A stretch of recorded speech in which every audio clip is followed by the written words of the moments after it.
The flickering fluorescent lights of the abandoned Glasgow shopping mall buzzed like trapped wasps, each pulse threatening to plunge David into absolute darkness.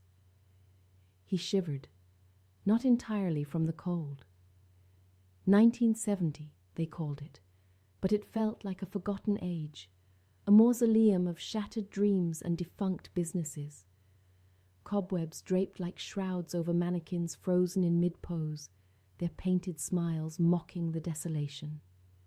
David, armed with nothing but a faulty flashlight and a bravado he didn't quite feel, was hunting for a story.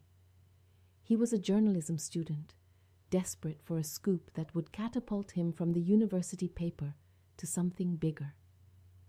This place, the infamous Merchant Mall, was rumored to be haunted. Perfect. He navigated through the debris-strewn corridors, the air thick with the scent of damp concrete and decay. Each echoing footstep sent a jolt of fear through him. He told himself it was the atmosphere, the low hum of the lights, the oppressive silence punctuated by the occasional drip of water. But deep down, he knew something else was at play. He stopped before a shattered shop window, the reflection staring back at him, a pale, gaunt imitation. As he peered closer, he noticed something else in the reflection, something that wasn't there a moment ago. A figure, cloaked in shadow, standing behind him. He whirled around, heart hammering against his ribs. Nothing. Just nerves, he muttered, but the hairs on the back of his neck stood on end. He pressed on, deeper into the mall's labyrinthine interior. He found an old record store, its shelves stripped bare, save for a single, warped vinyl lying on the counter. As he reached for it, a cold gust of wind swept through the store, slamming the door shut with a resounding bang. He fumbled with the flashlight, its beam dancing erratically across the room. He tried the door, but it wouldn't budge. Panic began to set in. He was trapped.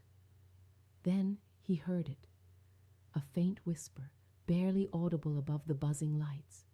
It seemed to be coming from everywhere and nowhere at once. "Get out," it hissed, the voice raspy and malevolent. "This place belongs to us."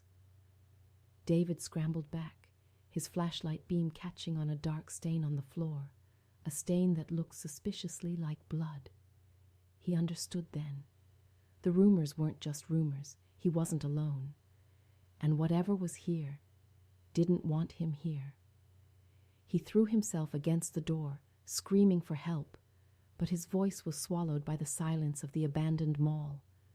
The whispering grew louder, closer, until it was a deafening roar in his ears. He was trapped, hunted, and utterly alone in the haunted halls of the Merchant Mall. His story, it seemed, was about to become his epitaph.